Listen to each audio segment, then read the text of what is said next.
Brothers. Joseph had run away. Philip could tell his mother was worried by the way she paced up and down the kitchen floor, twisting her hair into knots while speaking softly in the telephone. "I don't know where he went," she whispered.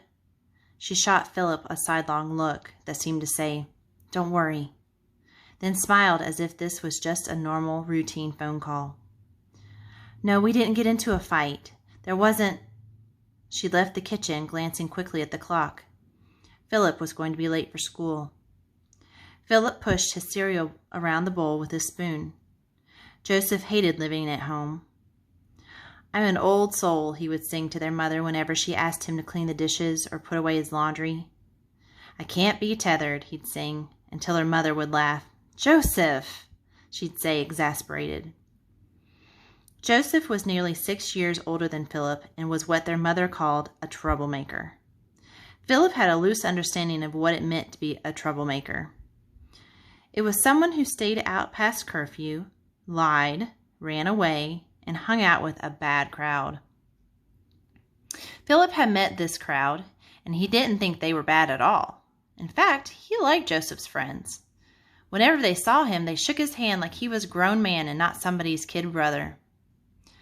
Last summer, Philip broke his arm playing baseball. That wasn't exactly true when Philip came to think of it, but it was what he told Joseph's friends when they saw the cast on his arm. They had given him the nickname Captain. After that, and Laura, Joseph's girlfriend, always asked him, "Have you been drafted yet?" Philip hadn't wanted to play baseball at all that summer. He had wanted to join the swim team, but his father said swimming wasn't a sport. Philip knew better than to argue with his dad, and so he agreed. He hadn't realized that his baseball coach had stuck him in the outfield because he was a bad player, and that the coach didn't expect anyone to hit a ball that far into the field. After dinner one night, Philip heard his dad explain it to his mother. "Philip's the worst player on the team. They put him in the outfield so he doesn't mess it up for the rest of the team," he'd said. He didn't know Philip could hear him. Joseph, who was sitting next to Philip, had nudged him, then squeezed his shoulder. "Don't sweat it, kid," he had said. "There's always something better out there." Philip had broken his arm the day a fly ball, the only one of the game, soared into the sky right above his head. Philip hadn't been paying attention to the game, but suddenly heard everyone calling his name. He saw this small black dot out of the sun, and he raised his left hand high into the air and shut his eyes. He felt the ball land heavily in his glove. He was surprised by its weight. His hand was sore. He ran back toward the mound, proud for the first time all season that he had helped his team. He wasn't looking where he was going and didn't notice the small rock hidden in the green of the outfield until his foot caught against it. Suddenly he was soaring into the air, and then, just as quickly, he came crashing down, his arm outstretched, snapping as it hit the ground. He had cried, knowing that his father would be disappointed and that he wouldn't be able to swim again until next summer. Joseph had taken him out for ice cream. "You know, there's a lot more to life than baseball," Joseph had said. "Take me. I wasn't meant for some crummy two-star town."